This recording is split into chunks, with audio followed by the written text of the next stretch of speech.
فقط این چیز نیومد، قهوه نیومد. چطوری گندم که وقتی در زد یواش تر باز میکنه. روشنه؟ بله. صدا رو دارید؟ من تا اینجا میتونم بشینم، نه هستم تو. جلوتر باشید استاد. خب شما آماده، من آماده نیستم. شما ولی آماده اید.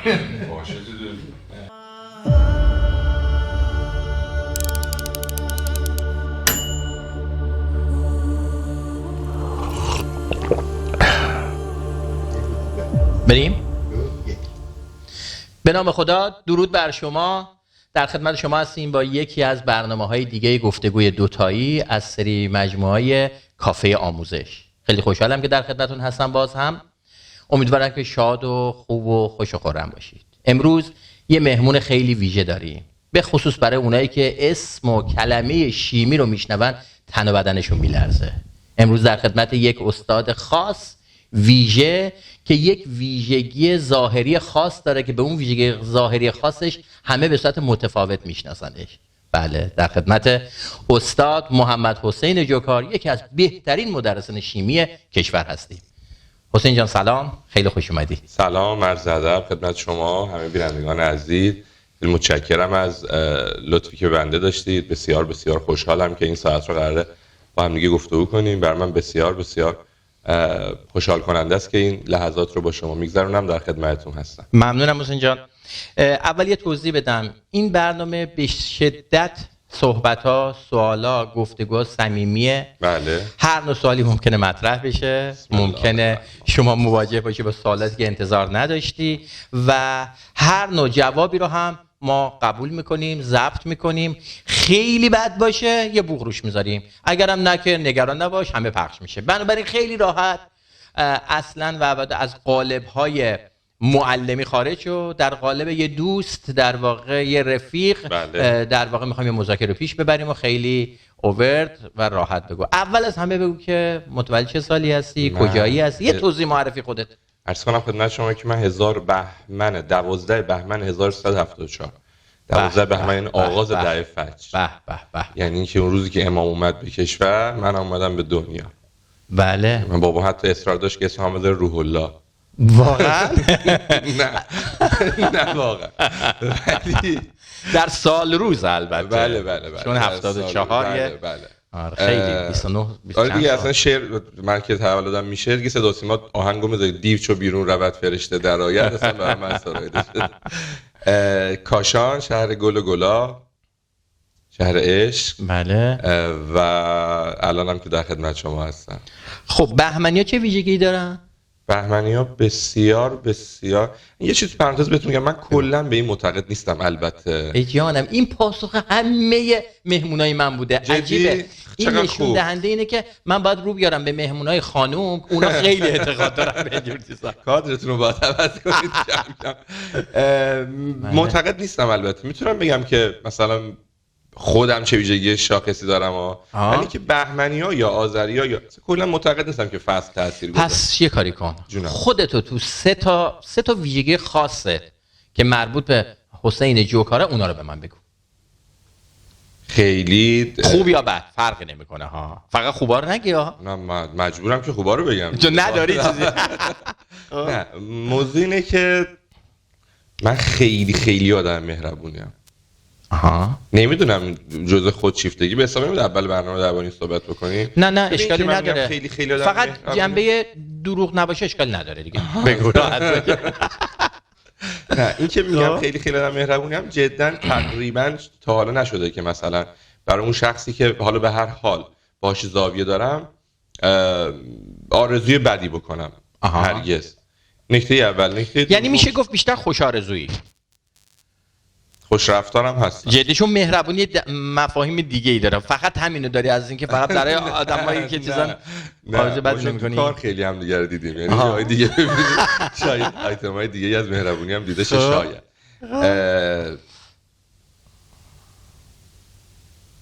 آدم صبوری هم هستم فکر میکنم. مهربان، صبوره و پرتلاش.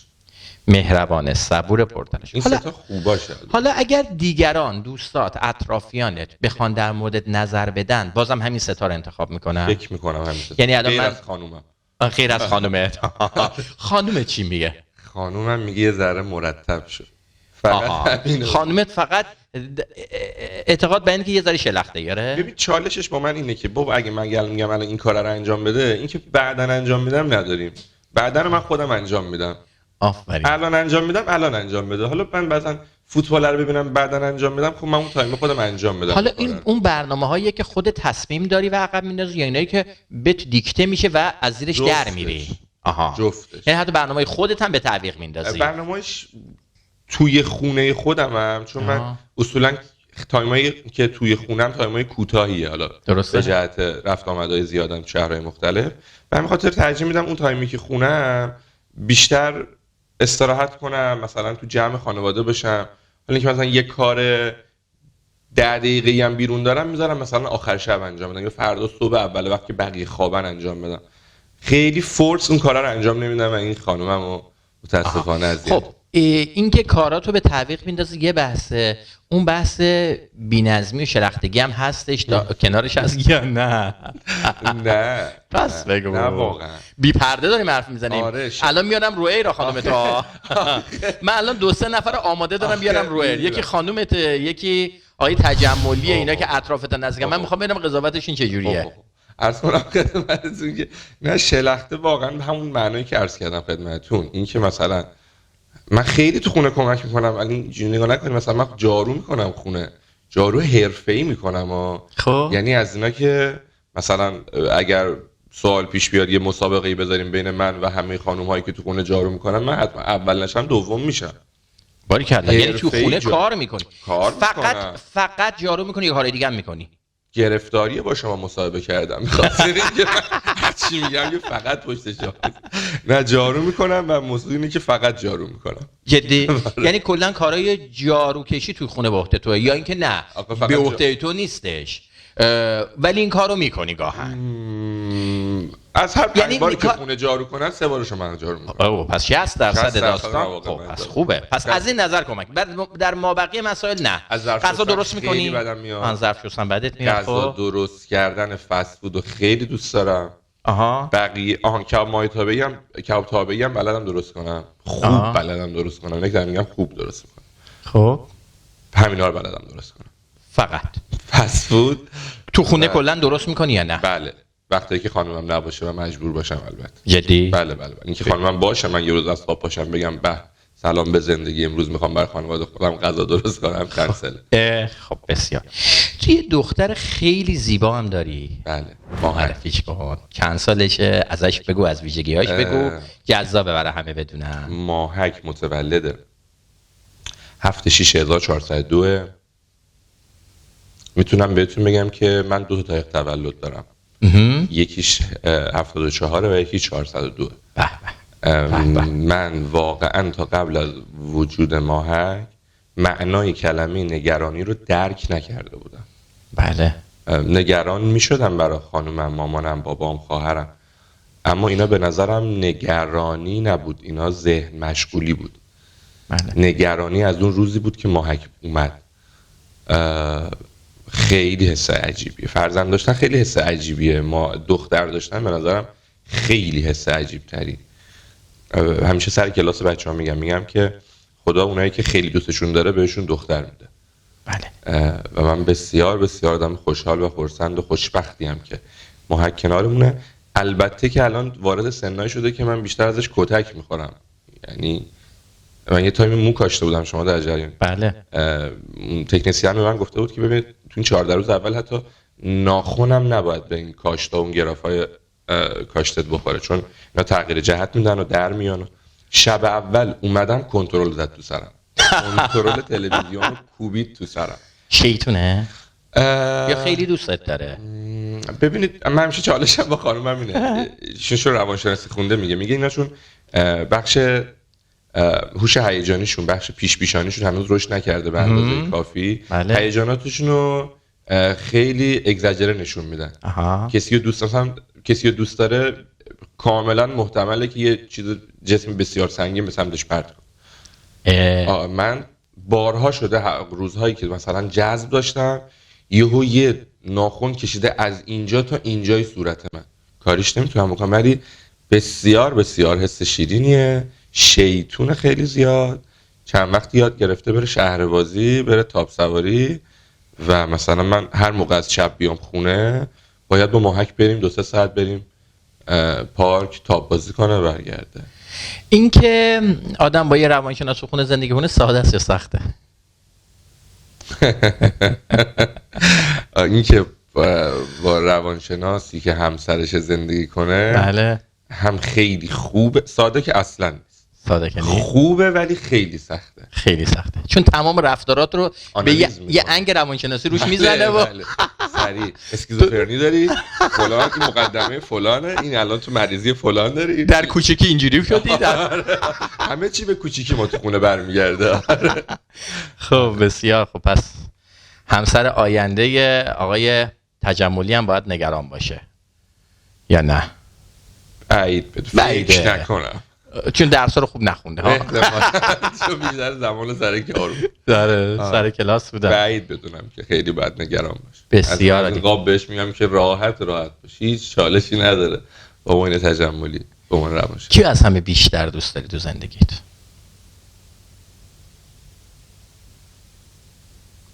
مامانت. یعنی اونقدر مامانت رو دوست داری که الان در کنار همسرت، دخترت، پدرت، خواهر برادر چند تا داری رسید؟ من یه خواهر بزرگتر دارم که مامان دوم منه. به به. مامان دوم در کنار مامان دومت و همه تونستی بالاخره، چون خیلی سوال سختی بود. بله. میدونم که پاسخ شجاعانه‌ای دادی. بله. یعنی خیلی چیزها رو سعی کردی چشمت روش ببندی تا بتونی انتخاب کنی. خیلی قابل ستایشه. حالا چرا؟ من دکتر معتقدم که لوکیشن و جایگاه دوست داشتن این آدما با هم فرق داره. یعنی اگر شما ذهنتون یه مستطیل تصور کنید، اونجایی که جای دوست داشتن مامانه با اونجایی که جای دوست داشتن خواهره با اونجایی که جای دوست داشتن همسر کاملا متفاوت. یه بخش بزرگی از این مستطیل رو بر من حداقل مامانم فرا گرفته. ما همه مامانا خیلی فداکارن، خیلی بله. زیاد. مامان من خیلی زیاد فداکاره. بله. و اینکه نه به خاطر اینکه مامان من اینو بگم رو، و ما با واسطه شغلمون خیلی میبینیم والدین مختلف رو، ولی من عمیقاً دوستش دارم. یه بار خدمتتون گفتم از این مدل هست که من خیلی وقت مثلا 3 و 4 صبح میرسم تا موقع بیدار میمونه. بله. و تا وقتی که ندونه من رسیدم نمیخوابه هرگز. حالا مامان دوم چرا گفتم خواهرم مامان دومه؟ من خواهرم 6 سال خودم بزرگتره و مامانم به جهت اینکه معاون مدرسه است و همچنان هم هست و معاون مرسی تیسوشان هم بود، به همین جهت خیلی از روزها رو کلا دیر می اومد خونه، 3 و 4 بعد از ظهر. من توی بخش عمده از بزرگسالیم و تربیتم با خواهرم بود. بسیار بسیار آدمیان که به دموکراسی اعتقاد دارن. یعنی من کتک می‌خوردم که یاد بگیرم چنگال دست بگیرم. عجب. بسیار زیاد دموکراسی مطلق بس. بسیار زیاد. یعنی یه روزی مثلا همه روزای مدلی بود که من تو 12 کتک می‌خوردم، حد فاصله 12 تا 1 و 2 از من عذرخواهی می‌کرد که مامان نگم. یه روز خیلی کتک خورده بودم دیگه نمیتونستم که نگم. گفت ببخشید، گفتم نمیبخشم. چک زد تو صورتم گفت میگم ببخشید. گفتم خب اگر بنا به اینه که ببخشم که ببخشم. آره من یه خواهر بزرگتره. پس دوران سخت تو زندگیت کشیدی. برای خانمت اشتباه نمیکنه همیشه به کوچیکت برمیگرده. دموکراسی مطلق حاکم بوده تو خونتون. بعد این ضربه های متوالی که میخوردی در تغییر چهرهت تاثیر داشته یا نه؟ ریزشمون بخش عمدهش به خاطر همین بوده. کبودیم یه بخشش به خاطر همینه. دلیلش همینه. بله. ولی یه سفید و چشم آبی بودی اینقدر ضربه خوردی که تغییر چهره دادی. بسیار عالی. انشالله که زنده باشن مادرتون، مادر دوم یا خواهر گرامیتون، همه خانواده. و واقعا جمله بسیار جذابی گفتند. مادرها یه جایگاه ویژه دارن. من از همینجا به همه مادرها سلام میکنم و به نمایندگی از همه فرزندا دست همه مادرها رو میبوسم. حسین وقتی داشت از مادرش میگفت اشک چشمش حلقه زد، یه لحظه استاپ کرد، جمله بعدی رو به سختی گفت و این خیلی ارزشمنده. و همینطور مادر فرزندتون اون هم دیگه مادره و در واقع اون هم برای دخترت همین جایگاه رو داره. من یکی از فداکارترین انسان هایی که من در زندگیم دیدم. اجازه من چیزی کوچیک تعریف بکنم؟ حتما. من روز اولی که خانم من دانش آموز اون آموزشگاهی که من درس میدادم، دانش آموز خودم نبوده ها، خب دانش آموز اون آموزشگاهی که من درس میدادم، خب رتبهشون 629 کنکور انسانی شده. بله تصور من اون زمان این مدلی بود که تو اون موقعیتی که بودم این بود که مثلا به هر شخصی پیشنهاد ازدواجی آشنایی بدم زیر 1 دقیقه قبول میکنه دیگه. تصورم این بود. اون الان یه سوالی اول چیز گفتی این دلیل بر خودشیفتگی نمیشه، الان فهمیدم که میشه. من یه روز رفتم مشاور ازدواج، زیر 1 دقیقه گفت تو آدم مغروری هستی. گفتم بله. زیر 1 دقیقه. ولی کلافه مشاور قوی بوده. بله بله بله. آره تصورم این بود که به هر کی بگم دیگه مثلا میگه باشه، الان نه مثلا فردا باشه. چرا چه ویژگی داشتی؟ صورت سفیدی داشتی، چشم آبی داشتی، سر پرمویی داشتی، چی داشتی واقعا؟ خیلی پولدار بودی؟ هیچ کدوم نه. خانواده فرهنگی هم بودی، پس اصالتا خیلی پولدار هم نمیتونی باشی فرهنگی. بعدی اینه که نکته مهم اینه که خب به هر حال من تو اون آموزشگاه بودم که ایشون محصل بود و خب مشخصا الان در حال حاضر مثلا به این موضوع فکر کنیم که معلم‌های یک آموزشگاه یکی از گزینه‌های ازدواجشون که دانش آموز این آموزشگاه باشه، خب قاعدتاً دانش آموز خوشحال میشه. اینم باز یکی از آیتم‌های خودشیفتگی بود، چون اصلا چیز دلیلی نداره اینطوری باشه. هست کاملا هست. چون معمولاً وایرالشه ما این نظر سنجی، چون معمولاً من شنیدم این حسو نسبت به مدیران مجموعه دارن. معلم‌ها کمتر دارن ولی خب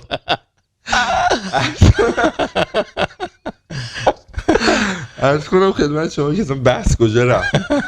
بله و خاطره رو داشتم عرض می‌کردم. تصورم این بود که این چنین باشه. به ایشون از طریق مدیر آموزشگاه گفتم که یه جلسه هماهنگ کنم باشون صحبت کنم. گفتن که باشه. فرداش من مدیر آموزشگاه گفتن نمیخوام ایشونو ببینم. یه بار دیگه حالا مثلا شاید شرایطشون خوب نبود، یه بار دیگه بگید. یه بار دیگه هم گفتم بازم نمیخوام ایشونو ببینم.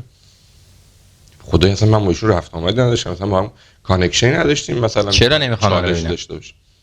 گفتم اجازه بدید من خودم باشون صحبت کنم. خودم باشون صحبت کردم. چجوری؟ تلگرام بهشون پیام دادم، گفتم من فلانی هستم، میخوام مثلا یه جلسه اگه اجازه با همدیگه رو ببینیم. چی شد که اصلا انتخاب ایشون بود؟ چون که شاگرد خودت هم نبوده. بسیار بسیار از نجابتشون خوشم اومده بود. یعنی رصد یعنی تو میرفتی شاگردای کلاسای دیگه رو چک می‌کردی؟ که از نجابت چجوری فهمیدی؟ آخه شاگرد خودت نبوده، این نجابت چجوری فهمیدی؟ نه کارمند دفتری اونجا هم که نبوده، تو چجوری میدیدیش پس؟ ولی ما تو ناموزشگاه فضامون این مدل. من مطمئنم بعد این ویدیو کلیپ حداقل چند تا شهر نمیتونم درس بدم.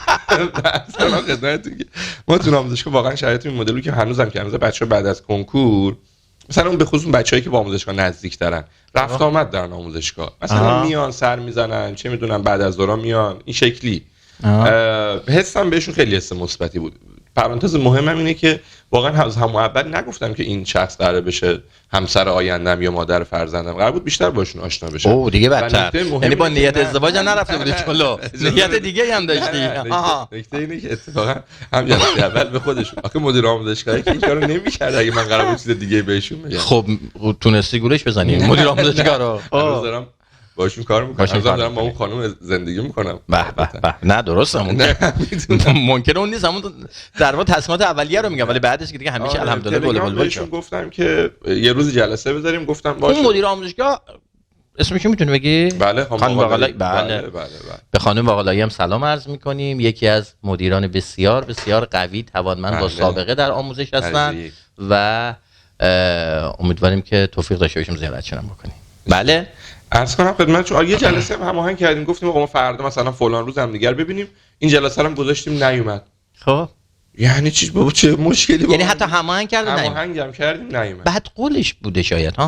چی؟ بعد قول وقتی قرار میذاره که بعد میومده. نه حتی جلسه‌های مثلا با اصرار من دوباره هفته بعدیش من واقعا کلاس کنسل می‌کردم و جلسه هم چه کنه‌ای هم بودی سیریش. آره واقعا هدف چی بود؟ تو که ازدواج نبودی چون انقدر سیریش چی قرار نبود ازدواج نباشه. پس چی هدف چی بود؟ با چی استارت دادی؟ آشنا شیم که ازدواج مسیر ازدواج می‌خواستی طی کنی گاماس. خب حالا خیالم راحت شد. آره بابا خیالم راحت. و نکته اینه که چون نگران بودم فکر کردم باید بوق بذارم روش. نه اوکی. نه هفته بعدش هم دیگه رو دیدیم.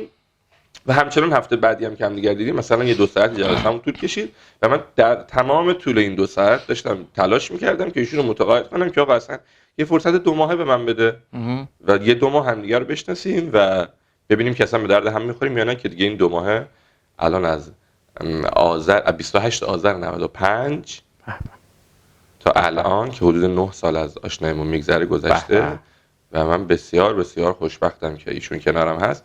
بدون اغراق علت 90% پیشرفت‌های اگر در زندگیم دارم فقط ایشونه.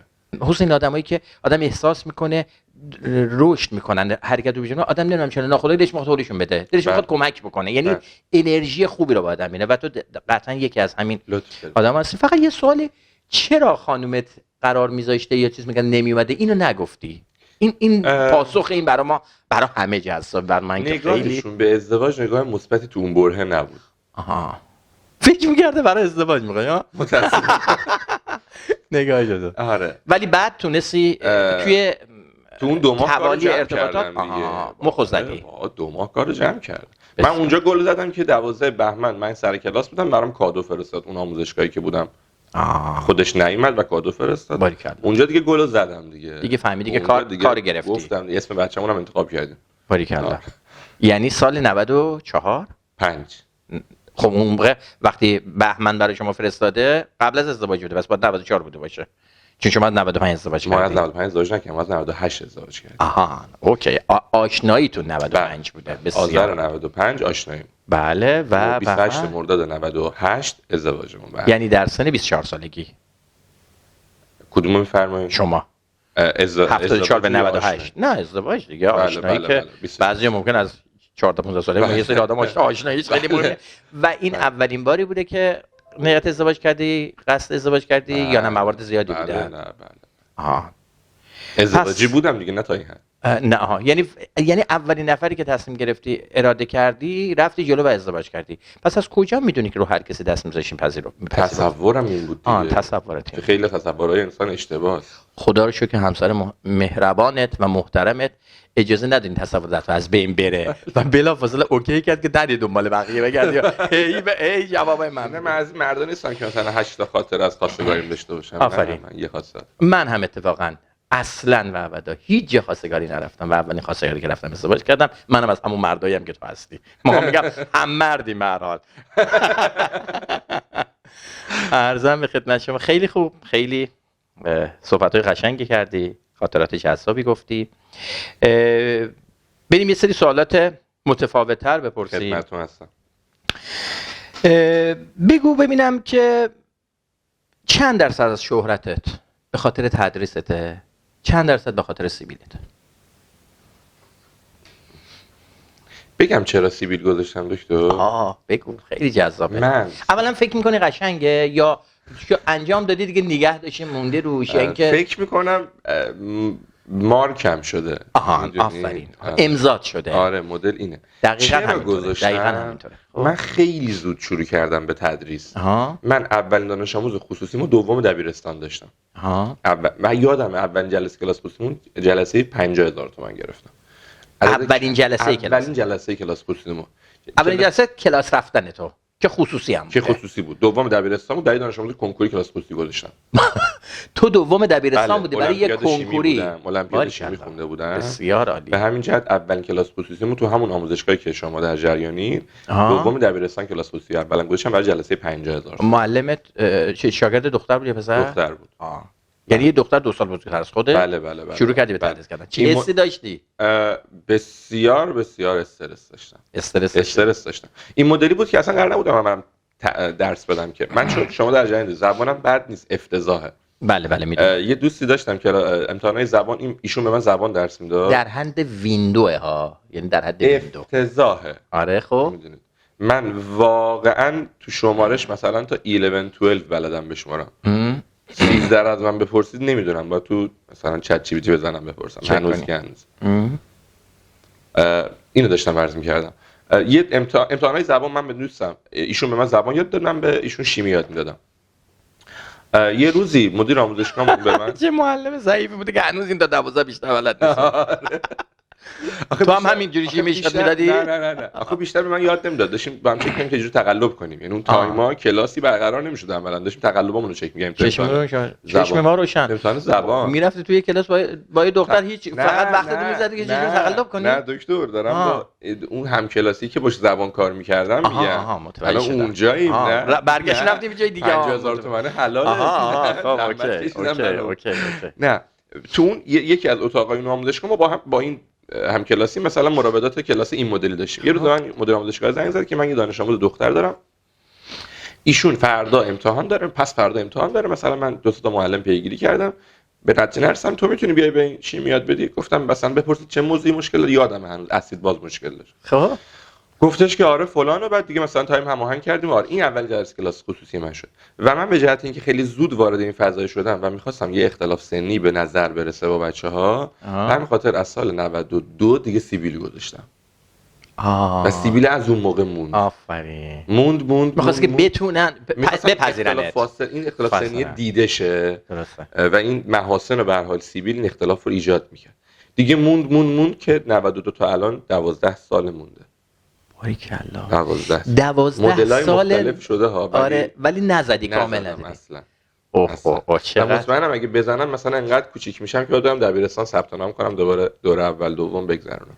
اولین باری که فهمیدی این سیبیل داره ترند میشه کی بود؟ معلم ریاضی‌ها باش تابع درس میدن. یعنی من تو همه شهرها که میرم مثلا بچه‌ها میگن آجا ما اون هفته حرف شما سر کلاسم بود. گفتم نمودار سینوس کوسینوس درس دادن معلمتون میگن آره. اولین بار فهمیدم که به کار میاد ظاهرا، دیگه گذاشتیم باشه دیگه. اگه یه برند آموزشی بزنی اسمش چی میذاری؟ مستر سیبیل. راست میگی؟ راست میگم. فعل گفتی. فعل گفتم. مستر سیبیل. و بعد برند آموزشی. بله. بعد یکی میپرسه این چیه؟ چه عنوانی که استفاده کردی؟ البته تو رو ببینه دیگه نمیپرسه. آره دیگه دقیقاً مثلا. سری برندم و عکس خودم میذارم. تو ذهنش میاد تا تو رو میبینه دیگه متوجه میشه داستان چیه. تا حالا شده کسی سیبیلتو مسخره کنه؟ مسخره نه، ولی از یه چیزی خیلی بدم میاد. بگن شبیه بهنام بانی هستی. خیلی بدم میاد. چون از بهنام بانی بدش میاد یا از شبیه بودن بدش میاد؟ از شبیه بودن بدم میاد. حتی به هر کی؟ حتی به هر کی. مگر به مدیر آموزشگاه خاص.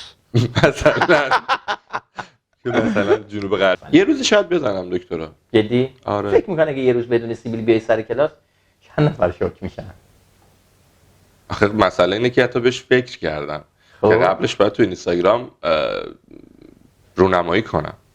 نه میخوای که آره دکتر. نه الزامن ویو. نه نمیخوام. نه بابا نه. ولی خوبه ویو میگیری ها؟ ویو میگیرم. اصلا چیزو لایو بذار از قبلم اعلام کن. میخوام یه همچین اتفاقی بکنم. این آهنگام که سربازی میذارن موهامو زدم. ببین بیجانت جدی میگم ما خیلی جواب میدی. اگه خواستی این کار بکنی، اگه میخوای یه استفاده از انجام بکنی، حداقل یه لایو بذار بگو من میخوام امروز ساعت فلان سیبیلامو بزنم بعد از 12 سال 14 سال 15 سال و هر شاید بزنم. نمیدونم شاید بزنم. الان از کجا یه همچین چیزی بعد برند رو نمیخوای راه بندازیم؟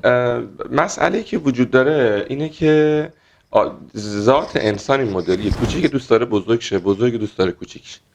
یعنی الان همه آدما دارن کاری میکنن که به جوان سازیشون کمک کنه دیگه. بله. شاید سالها بعد به این نتیجه برسم که این سیبیل اگه نباشه من جوان‌تر به نظر برسم. از این اینم ممکنه. یه زمانی تلاش می‌کردی بزرگتر به نظر برسی. الان دیگه یواشکی داری به سنی میرسی که دلت میخواد کوچیک‌تر نشون بده بشه. خب بعد حالا سیبیل بزنی بعد چی موقع بزنی که کوچیک‌تر بشی؟ دیگه چیزی نیاز ندارم. نیاز که هست ولی ندارم دیگه نمی‌دی کاری بکنی. موهات مثلا کاملا خب تا حالا شده مثلا یه زمانی یه کاری داشتی می‌کردی نمیدونم کنارش شغل یه چیزی بودی این سیبیلت برای دردسر شده مثلا داشتی می‌سوخته یه چیز باشه همچین اتفاقی برات سیبیلت افتاده تا حالا؟ اون که حجم قابل توجهش بسوزه نه، ولی اینکه سوخته بله سوخته متأسفانه. یعنی از اینا که حتی کز دادن کلمه قابل پخشیه؟ کز دادن؟ اصلا معنیشو نمیدونم چیه. قابل پخشه. کله پاچه رو وقتی میخوان تمیز کنن با حرارت موهای صورت میریزن. آره به این فراینده میگن کز دادن. چرا قابل پخش نباشه؟ مگه اشکالی داره؟ بابا واجبی ملت میخورند و پخش میکنن، دیگه چیزی توی نیستش که مصاحبه کارو کردن هم نه میگم یعنی توی جامعه کیس دادن خیلی کار بدی نیست که چیکار میکنه؟ یعنی هر کس موچه میزنه اشتباه بدی میفته؟ نه هر کی با ماش با آتیش بسوزه این کلمه براش به کار میره. بله. کیس کردن. بله جالب بود، من نشنیده بودم. این لغت کجاییه؟ احتمالاً مال دیار شیرین کاشان. ممکنه مال شما نشنیدید احتمالاً مال ممکنه. اگه شیمی آدم بود فکر میکنی اخلاقش چطوری بود؟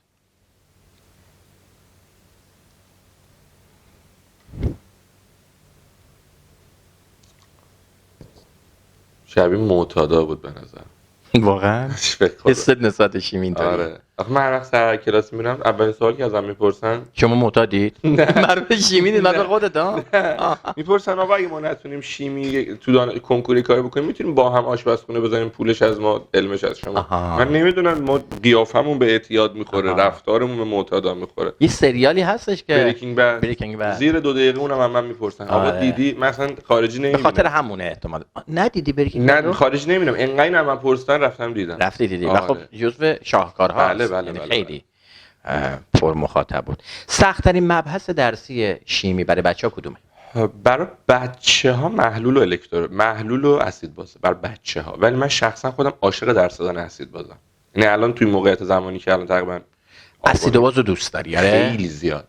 خب و گفتی که سخت‌ترین بحث اسید باز، ولی بچه‌ها بیشتر کدوم قسمت برای سخت؟ همین اسید باز یا نه؟ این سخته برای بچه‌ها و محلول‌ها. بله 3 دهم و 1 12 براشون سخته. برای اینکه بچه‌ها عاشق شیمی بشن خودت چه ترفندی داری؟ اصلا تلاشی می‌کنی؟ من معتقدم معلم عاشق یه درسی نمیشن مگه اینکه عاشق اون معلمه بشن. آفرین. من یه مدرسه‌ای امسال دارم درس میدم. من اونجای دکتر متوجه میشم تو مدرسه گلو زدم که سر کلاس از بچه‌ها بشنم که آجا کابرنزت عقب نیستیم زنگ بعدی هم بمونی. خب خیلی برام ارزشمنده که من هفته دوم سوم اینو بشنوم از دانش آموزم که و این نشون دهنده اینه که خب مثلا ما حوصله‌ام به معلم عربیه نمیرسه مثلا، با احترام به همشون حرفم چیز دیگه است الان. یا مثلا ما ترجیح میدیم با تو ادامه بدیم. مثلا آجا که بلد نیستی فیزیک درس بدی. فکر نمی‌کنی این که گفتن بمونیم علتش این بوده عقب بوده درست نگران بودن؟ نه ربطی به اون نه. چون هفته دوم سوم که نمیتونن. نه به همین جهته که عرض میکنم که بچه‌ها عاشق درسی نمیشن مگه اینکه عاشق اون معلمه بشن. من سعی میکنم تو جلسات اول به خصوص اون ارتباطی که باید بچه‌ها رو عاشق خودت کنی. معلم خوب و بد تعریفش تو تدریس نیست، تو ارتباطی که با بچه‌ها میگیره. وگرنه این خیلی جمله کلیدیه، اینو میتونیم قابش کنیم. ولی واقعا آخه موضوع اینه که مثلا شیمی که در دبیرستان تدریس میشه برای اونایی که همه رشته‌های دانشگاهی رو خوندن قابل تدریسه. چرا؟ چون شما تو همه رشته‌های دانشگاهی شیمی عمومی 1 و 2 دارید، اصطلاحا میگن شیمی مولتیمر. و شیمی مولتیمر 1 و 2 تو همه مهندسی‌ها هست، شیمی بخونی هست، غیرش همه رشته‌ها هست، تو پزشکی هست. در نتیجه تدریس شیمی دبیرستان به این که شما در دانشگاه چه درسی خوندی اصلا ارتباط نداره، چون همه رشته‌ها رو که بخونی میتونی شیمی دبیرستان درس. بله 100%. در نتیجه این که مثلا آقای ایکس شیمی رو خوبتر یا بدتر درس میده به نظرم رو دانشش نیست، رو نحوه ارائهش، رو نحوه ارتباطی که با دانش آموزا گرفته است. تو خودت چی خوندی؟ من شیمی محض خوندم. شما شیمی محض خوندی ولی معتقدی که همه میتونن درس بدن. یعنی اون خیلی بحثی نیستش به خاطر رشته‌ت. ولی پس میگی که در واقع بچه‌ها در شرایطی میتونن عاشق بشن، عاشق یک درس بشن که عاشق معلمش بشن، عاشق معلمش، عاشق کلاسش، عاشق اون فضای بشن. و توضیح دادی که سر کلاس بهت میگن که میشه تو جای معلم فیزیکمون هم بیای درس بدی، یعنی بچه‌ها عاشقت میشن. یعنی منظورت این همون نشانه خودشیفتگی نیست به نظره؟ همونه دیگه. اولش گفتم تو یه مسیر داری میری جلو. اولش گفتم رفتم مشاوره. من یه کامنت میذارم فقط برای اینکه دوستانی که توجه ندارن توجه داشته باشن. رداشو میذارم این چقدر این مثلا و پاسخ سوالتو میخوام خودت بگیری، نیاز نداره من بگم، بدونی که توی رفتارات کاملا این نشون میده. و یه سوالی، اکثر جایی که درس میدی دخترونه است یا پسرونه؟ همش دخترونه است. اکثر نه. بعد چرا تلاش میکنی دختر عاشقت بشن؟ تو که عاشق همسر محیط داری کلاس هم بشن. آها، عاشق محیط کلاس. من چون شما رو میشناسم قبلش این محیط کلاس رو اشاره کردم، چون تو چشماتون داشتم شرارت رو میدیدم، داشتید خودتون آماده میکردید برای این سوال. آره نه گفتم که قبلش گفتم نه گفتم الحمدلله این همه دوربین هست، ویدیو چک هم وجود داره، سریع میزنن عقب مشخص. عالیه. خب بسیار عالی. گفتی خودشیفته‌ای واقعا ثابت شد، گفتی پرتلاشی واقعا ثابت شد، یعنی نشون میده این دوتا ویژگی تو در خلال همین صحبت ثابت کردی و من هم کاملا میپذیرم. صبرم هم ثابت شد دیگه. صبرتم، آره، مهربونیتم مهربونی کار کنه، هنوز نتونسته ثابت کنی، مهربونی رو باید ثابت کنی، ولی تا اینجا تقریبا 8 و 9 هستیم که مهربونی باید ثابت شه. پرتلاش بودنت هم که خب توی اون برنامه ازدواجت فهمیدیم. بگذریم موضوع. یه خاطر بامزه از سر کلاست داری بگی؟ خاطره مثلا یه اتفاق غیر منتظره افتاده باشه، یه چیز. پسرا خیلی خاطره سازن. آها، تو که میگی من همه کلاسام دخترونه است، در مورد پسرا میخوای حرف بزنی؟ امسال عرض کردم که امسال مثلا در سالهای گذشته مثال عرض میکنم، از 500 شاید مثلا از 500 گروه کلاسی که داشتم 470 تاش دختر بودن مثلا. آها، 30 تاش پسر بودن. یه روز از مدرسه اومدم بیرون، دیدم یه وانته جلو در وایساده، هی بوق بوق بوق. تو یه بابای کیه مثلا؟ چند دقیقه گذشت حساس شدم دیگه، رفتم ماشینم روشن کنم دیدم دانش آموزای پسرم به جهت اینکه براشون مغروم به صرفه در بیاد اسنپ وانت گرفته بودن. خب در طول مسیر 11 نفر سوار این اسنپ وانت شدن که بیان کجا؟ مسیر می‌خواستن پیاده شن. آها، خب یعنی به جای اینکه اسنپ بگیرن و چند تا اسنپ بگیرن، یه دونه اسنپ وانت گرفته بودن. 11 تا پسر با کیف پشت این وانت وایسادن، همه این گوسفندا هستن جلو وای میشن نگاه میکنن، باز میخورن. واقعا به خدا چیز تو کاشان؟ بله. دور تا خیلی جالب بوده. دور تا دور وانت وایساده بودن و بعدن که پرسیدم شنیدم کار هر روزشونه. یعنی با یه وانت هماهنگ کردن، یه روز گرفتن، دیگه روزهای بعد باش هماهنگ کردن، ساعت یک میاد دنبالش. گفته این گوسفندا باد میخورن، قابل تجسمه، خیلی حس زیاد جذاب بود واقعا. اگه قرار بشه یه آزمایش خطرناک شیمی، آزمایش خیلی خطرناک انجام بدی، بخوای یکی از همکارات همراهیت کنی، کیو انتخاب میکنی؟ حتما آقای تجملی رو. آها، چون بسیار انسان شجاعیه. بسیار انسان شجاعیه. بسیار شجاعن، یعنی ترس در ایشون جایی نداره اصلا. درسته. از جمله از پرواز که خوراکشونه. پرواز که تخصصشونه اصلا. اولین پروازی که داشتیم با هم کاشونیا کلا ترسوان، راست میگن؟ کلا آدم‌های محتاطی ان. همونه دیگه. درسته. چون آدمای خسیس میگن مختصد، آدم‌های ترسو میگن محتاطن. پس این ویژگی احتیاط زیادی از حد داره. آقای تجملی هم کاشانیه دیگه. بله. آقای تجملی هم کلاسی و هم مدرسه‌ای من نه تنها هست، هم میزی منم بوده. باریکلا. کی چه سالی؟ دبیرستان. بله. هم میز بودید با هم؟ هم میز بودیم. بخش عمده‌ای از دبیرستان و هم میز بودیم. باریکلا. پس کاملا همسن هر دو. متولد 74 بله، ایشون 19 اسفند 74 و شما 12 بهمن. یعنی شما 1 سال و 7 روز بزرگتری. خیر، جفتمون 74 دیگه دکتر. ایشون 1 ماه و 7 روز. بله. 1 ماه و 7 روز بزرگتری.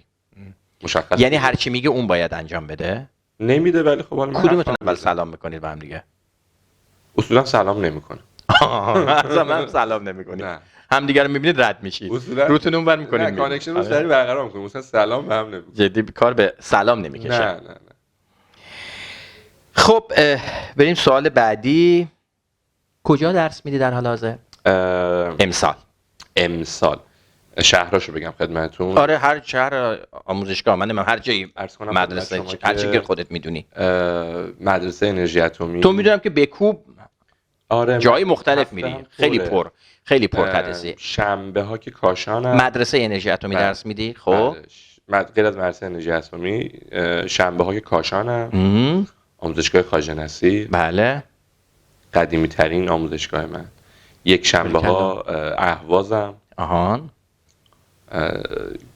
خدمت شما امسال سال 10. کجا میری اهواز؟ کجا میری؟ چه مجموعه‌ای؟ علم و صنعت آریا. خب خیلی معروفه. بله، درجه 1 واقعا درجه 1. محضر شما عرضم که دوشنبه چهارشنبه ها آموزشگاه پارسایی اصفهان و کنار بچهای درجه یک اصفهان هم، و سه شنبه هم که بام ایران شهر کرد آموزشگاه هدف برتر. از این شهر به اون شهر. بله. پنجشنبه جمعه رو نفس می‌کشی؟ پنجشنبه جمعه کلاس آنلاینام دیگه. کلاس‌های آنلاین تو برگزار می‌کنی. خصوصی‌ها و رسیدن به کارهای جزوه و کلاس‌های آنلاین و خانواده. کلاس حضوری بهتره یا آنلاین؟ با اختلاف کلاس حضوری بهتره. با اختلاف. با اختلاف. خب جوابمو گرفتم، نظرت رو فهمیدم. پس اصفهان هستی، شهر کرد هستی، کاشان هستی، اهواز هستی، این 4 شهر داری درس میدی. کدوم از این جاها رو بیشتر دوست داری؟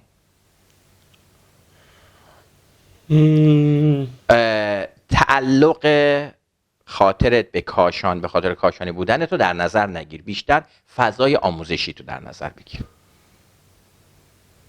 میخوام این عاملی نباشه، چون وقتی کاشان هستی بلافاصله میری ماهک رو میبینی، ولی وقتی مثلا جای دیگه هستی طول میکشه، یا حالا یا خانوم تو به خصوص. بله. نکته اینه که آخه دوست داشتن تو کاتگوری‌های مختلف تعریف میشه ها. یعنی قرار به این فکر بکنیم که کدوم شهر راحت تری سر کلاس، میشه شهر کردم. احسن. چرا راحت تری؟ ببینید نکته اینه که به هر حال هر معلمی تو هر شهری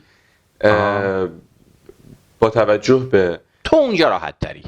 نکتهش اینه تو اونجا راحت تری. خب محیط شهر تاثیرگذاره، مخاطب تاثیرگذاره و خب این نکته سوال پاسخ سوال اول. پاسخ سوال دوم این که بچه‌های کدوم شهر احساس نزدیکی بیشتری باشون میکنی؟ پاسخ اهوازه. دانش آموزای اهوازی. بله. چرا؟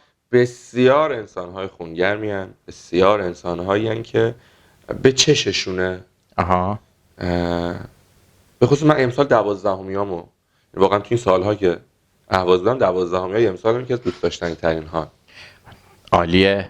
البته 10 و 11 هم خیلی درجه یکن. بله. ولی با 12 چون بودی که 2-3 سال با هم کار کردی. دقیقاً. چون اینا سالها 2-3 سال با هم بودن، به هر حال این کانکشن اتفاق میفته، به هر حال این تعلقات و نکته جالبی که از بچهای اصفهانت بخوای بگی چیه؟ بچهای اصفهان بسیار بسیار بسیار بسیار پرتلاش و پیگیر و با معرفتن. مسئله مهمی که در اصفهان وجود داره اینه که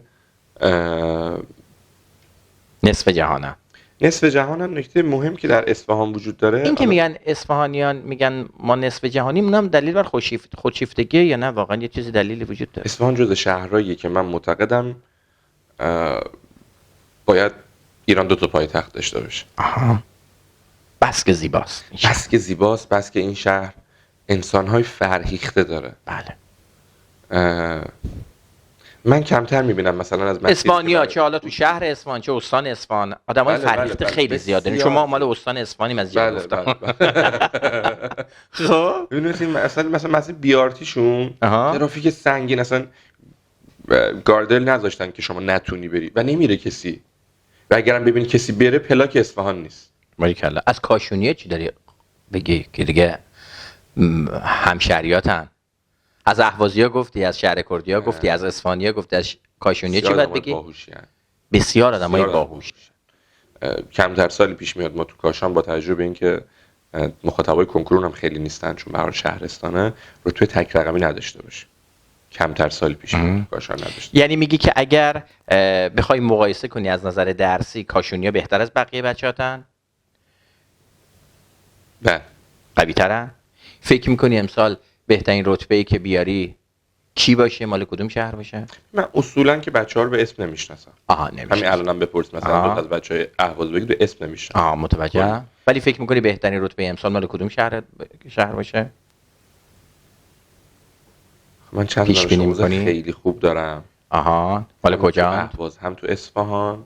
میدونید نکته اینه که الان ما از رو آزمونایی که میتونیم آزمونایی که میگیریم، مثلا نفر اول شهر کردمون رو با نفر اول اصفهانمون رو با نفر اول اهواز و کاشانمون نمیتونیم با هم مقایسه بکنیم. بله درسته. تو آزمونای خودت نمیتونیم مقایسه بکنیم. چون امتحان هماهنگ نمیگیری. چرا آزمون هماهنگ نمیگیری؟ که اینو بفهمی؟ چرا اصلا یه کاری نمی‌کنی اینا رقابت همزمان بکنن؟ نکته اینه که چون تعداد دانش آموزات زیادن، این خیلی اون جذابه. اتفاقه برای زمانی که همه دروسش مقایسه بشه. نه درس شیمی رو من آخه مثلا یکیش زده 90 اون زده 88 اون زده آزمون بعدیش خیلی دوباره ملاک نیست. جا بله، به جا درست. میشه دیگه نمیشه خیلی بستش داد. درسته؟ ولی به نظرم امسال 2 یا 3 تا رتبه زیر 100 داریم. آها تو کلاس. در مجموع کلاس‌ها. بله، بله. آره. حداقل. که مال کدوم شهران؟ مال اصفهانن و مال شهر کردن و احتمالا مال کاشان. بله، یعنی اهواز رتبه، یعنی بهترین رتبات مال اون سه تا شهرن. اهوازی‌ها تکون بخورن.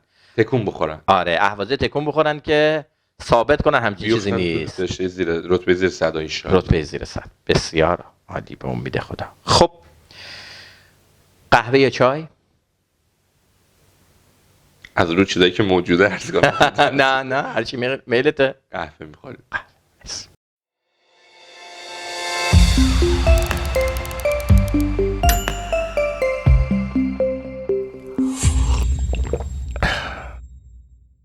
استقلال یا پرسپولیس؟ با اختلاف استقلال. به خاطر همینم هیچی نشدی. تا حالا شده سر کلاس یکی از بچه‌ها یه سوال عجیبی بپرسه که ندونی چی باید جوابشو بدی؟ ببین کف کلاس نشستم آب سرد ریختن رو سر و اگر معلم نمیشدی چیکار میشدی؟ مداح میشدم. یعنی یه جورایی میشه که با تجمل خیلی حال نمیکنی، چون تو سوالای جدیداً قبلی هم بله. جدیدن خیلی باش حال جدیداً. نمیکنی. آره. ولی کلا شخصیت ضد حاله ها. این چه محصولی بوده؟ ببین آخه چرا این انتخابو کردی؟ یعنی فکر میکردم امکان نداره این جواب بده، چرا این جواب دادی؟